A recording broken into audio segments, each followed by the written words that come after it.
Hey guys, welcome to open minds. आज मैं आपको बताऊंगा think and grow rich book के बहुत ही ऑसम और इम्पोर्टेंट पॉइंट्स।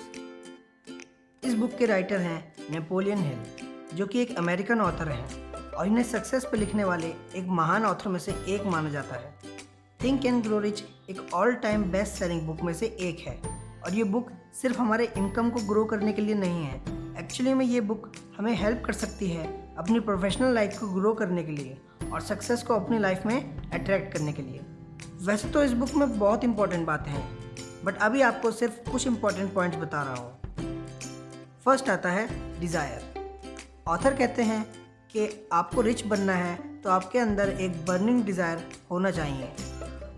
डिज़ायर कोई विश नहीं है, ना ही कोई उम्मीद है। डिज़ायर मतलब किसी भी चीज़ की बहुत ज़्यादा चाहत होना। डिज़ायर मतलब वो चीज़ आपको किसी भी हालत में चाहिए और आप वो अचीव करके ही रहोगे। फॉर एग्ज़ाम्पल, इंसानों का उड़ना इम्पॉसिबल माना जाता था, बट ये बर्निंग डिज़ायर ही था कि राइट ब्रदर्स ने एरोप्लेन इन्वेंट किया।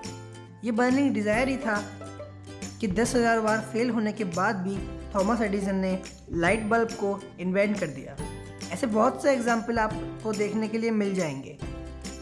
ऑथर कहते हैं इस प्रिंसिपल से हम अपने पैसे कमाने के डिज़ायर को भी पूरा कर सकते हैं, वो भी बस ये 6 स्टेप्स फॉलो करके।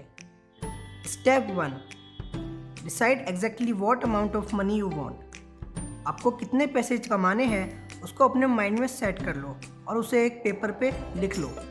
सिर्फ ये कहना काफ़ी नहीं होगा कि मुझे बहुत सारे पैसे चाहिए। एक एग्जैक्ट फिगर होना बहुत ज़रूरी है, क्योंकि तब तक आप एक भटके हुए प्लेन की तरह रहोगे जो उड़ तो गया है बट उसे अपना डेस्टिनेशन ही नहीं पता, जिसकी वजह से उसके क्रैश होने के चांसेस बहुत ज़्यादा हैं। इसलिए आपको डिसाइड करना है एग्जैक्ट अमाउंट ऑफ मनी जो आपको एक हैप्पी लाइफ जीने के लिए चाहिए। Step 2, determine exactly what you intend to give in return for the money you desire. Decide करो आप उस अमाउंट को पाने के लिए क्या क्या सेक्रीफाइस करने के लिए रेडी हो। फॉर एग्ज़ाम्पल, मैं अपनी नींद सेक्रीफाइस करने के लिए तैयार हूँ। मैं कितने घंटे वर्क कर सकता हूँ ये बढ़ाने के लिए तैयार हूँ, क्योंकि ये तो आपने सुना ही होगा कि कुछ पाने के लिए कुछ खोना पड़ता है। Step 3, set a deadline. आप अपने गोल के लिए एक टाइम लिमिट सेट करो, एक एग्जैक्ट डेट सेट करो जिससे पहले आपको अपना गोल अचीव करना ही है, चाहे कुछ भी हो जाए।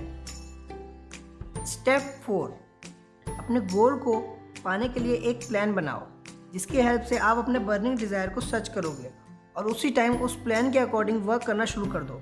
ज़रा भी देर मत लगाओ और ज़रा भी मत सोचो कि मैं और भी अच्छा प्लान बना सकता हूँ। Just start working. Step 5, right all the things on a paper. एक पेपर लो और अपने जितनी भी चीज़ें अभी डिसाइड करी हैं, फ्यूचर गोल्स, उसके प्लान्स, उसकी डेडलाइंस, सब लिखो, क्योंकि ये आपको एक डायरेक्ट स्टार्ट देगा और जो कि बहुत ज़रूरी है। Step 6, read it daily. ये सबसे इम्पॉर्टेंट स्टेप है, इसलिए इसे स्किप मत करना। ये सारी चीज़ें जो आपने लिखी हैं उन्हें एटलीस्ट दिन में 2 टाइम देखो और पढ़ो, क्योंकि ऐसा करने से ये सारी बातें आपके सबकॉन्शियस माइंड में बैठ जाएंगी, जो कि बहुत ज़रूरी है। फिर नेक्स्ट आता है डिसीज़न। दुनिया के जितने भी सक्सेसफुल और अमीर लोग हैं उन सब में एक हैबिट सेम होती है। वो ये है कि जब वो कोई डिसीजन ले लेते हैं तो उसे आसानी से चेंज नहीं करते। वो जो बोलते हैं उसे करते हैं, जबकि अनसक्सेसफुल लोग बार बार अपने डिसीजन चेंज करते रहते हैं। जैसे मैं अभी डिसाइड करूं मुझे एग्ज़ाम्स के लिए स्टडीज़ करनी है, फिर 2 मिनट के बाद मैं सोचूं कि यार आज मेरा मूड नहीं कर रहा, तो ऐसा आपको बिल्कुल नहीं करना है। अब ऐसा भी नहीं है कि आप किसी भी कंडीशन में अपने डिसीजन को चेंज नहीं करोगे, बट वहीं करोगे जहाँ बहुत ज़्यादा ज़रूरी हो। फिर नेक्स्ट आता है स्पेशलाइज्ड नॉलेज। नॉलेज 2 टाइप की होती है, जनरल नॉलेज और स्पेशलाइज्ड नॉलेज।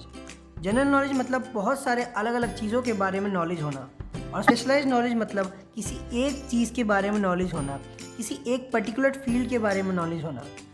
अब प्रॉब्लम ये है कि ज़्यादातर लोग बचपन से अपने दिमाग को बस फर्स्ट टाइप की नॉलेज से भरते रहते हैं, जो कि मोस्टली रियल लाइफ में इतना यूज़ नहीं होती। वहीं सक्सेसफुल लोग अपने दिमाग को किसी एक फील्ड की स्पेशलाइज्ड नॉलेज से भरते हैं, जिससे वो उस फील्ड के एक्सपर्ट बन जाते हैं। ऑथर ने इस बुक में एक बहुत अच्छा एग्जाम्पल देते हुए ये भी समझाया है कि ज़रूरी नहीं वो स्पेशलाइज्ड नॉलेज आपके अंदर हो, आप किसी और की स्पेशलाइज्ड नॉलेज यूज़ करके भी अपने ड्रीम्स को अचीव कर सकते हो। For example, Ford motor company के ओनर हेनरी फोर्ड की स्कूलिंग बहुत कम थी, लेकिन वो तब भी अपनी सक्सेस को अचीव कर पाए क्योंकि उन्होंने दूसरे लोगों की स्पेशलाइज्ड नॉलेज को यूज़ किया अपनी सक्सेस को अचीव करने के लिए। इसलिए ऑथर बोलते हैं कि आप बहुत सारे फील्ड की नॉलेज लेने की जगह बस एक फील्ड की इतनी ज़्यादा नॉलेज लो और प्रैक्टिस करो कि आपसे अच्छा उस फील्ड में कोई ना हो, क्योंकि ऐसी स्पेशलाइज्ड नॉलेज ही आपको अपनी सक्सेस दिलाने में बहुत हेल्प करेगी। फिर नेक्स्ट आता है ऑटो सजेशन। हमारे माइंड के दो पार्ट हैं, कॉन्शियस माइंड और सबकॉन्शियस माइंड। कॉन्शियस माइंड जो सोचने का वर्क करता है, प्लानिंग का वर्क करता है, वहीं सबकॉन्शियस माइंड एक स्टोरेज की तरह वर्क करता है।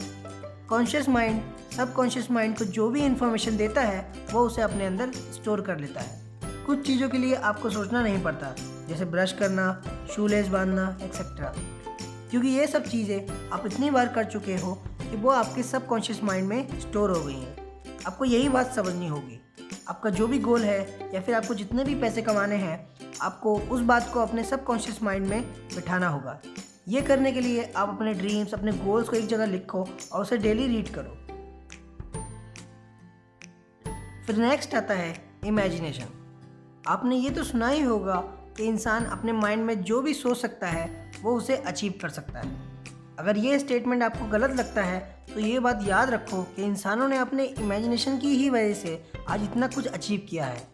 फॉर एग्ज़ाम्पल, सालों पहले अगर आप ये बोलते कि एक डिवाइस की वजह से हम दूर बैठे इंसान से बात कर सकते हैं तो आपको लोग पागल समझते हैं, लेकिन ये इमेजिनेशन ही थी जो आज मोबाइल्स की फॉर्म में रियलिटी बन चुका है। ऐसे ही बहुत सारे एग्जाम्पल पॉसिबल हो पाए हैं बस इमेजिनेशन की पावर से। ऑथर कहते हैं अगर आपको अपने डिज़ायर्स, अपने ड्रीम्स को अचीव करना है तो इमेजिनेशन उसमें बहुत इंपॉर्टेंट रोल प्ले करेगी। फिर आता है परसिस्टेंस। परसिस्टेंस मतलब बिना गिव अप करे अपने गोल पे कंटिन्यूस काम करते रहना। अगर आप अपना गोल अचीव करना चाहते हो तो आपको गिव अप नहीं करना है। बर्निंग डिज़ायर और परसिस्टेंस मिलके एक ऐसा फॉर्मूला बनाते हैं जो किसी को भी सक्सेसफुल बना सकता है। इसका एक एग्जाम्पल है कॉर्नेल हार्लैंड, जो 65 की एज में अपनी मॉम की फ्राइड चिकन रेसिपी को लेके एक पार्टनर को ढूंढने निकल गए जो उनकी रेसिपी में इंटरेस्ट लेता और उसे एक ब्रांड बनाने में हेल्प करता। बहुत कम लोगों ने उनकी बात सुनी, उन पर ध्यान दिया। इन टोटल उन्हें 1009 टाइम्स रिजेक्शन मिले। यस, 1009 टाइम्स, लेकिन उन्होंने हार नहीं मानी और फाइनली उन्हें एक पार्टनर मिला। फिर जो चीज़ें हुई उसने उन्हें मिलियनेयर बना दिया और आज KFC के नाम से इतना बड़ा ब्रांड बन गया। इस सक्सेस का रीज़न है उनका बर्निंग डिज़ायर और उनका परसिस्टेंस रहना। इसी तरह अगर आपको भी अपने ड्रीम्स और गोल्स को अचीव करना है तो ऐसे ही परसिस्टेंस रहो। चाहे कितने भी प्रॉब्लम क्यों ना आ जाएं, अपने ड्रीम्स, अपने डिज़ायर को पूरा करके दिखाओ। दोस्तों, ये सारे प्रिंसिपल्स को अपनी लाइफ में अप्लाई करने के लिए आपको अपनी बैड हैबिट्स को छोड़ना होगा और न्यू हैबिट्स बनानी होंगी। ये आप कर सकते हैं मेरी प्रीवियस वीडियो देख के, इसका लिंक मैं डिस्क्रिप्शन बॉक्स में दे दूंगा।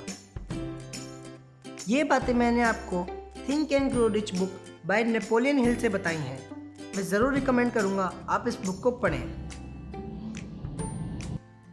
अगर आपको मेरी बातें अच्छी लगी हों तो लाइक करें, शेयर करें, अपने व्यूज़ मुझे कमेंट बॉक्स में ज़रूर बताएं और हाँ, सब्सक्राइब किए बिना ना जाएं।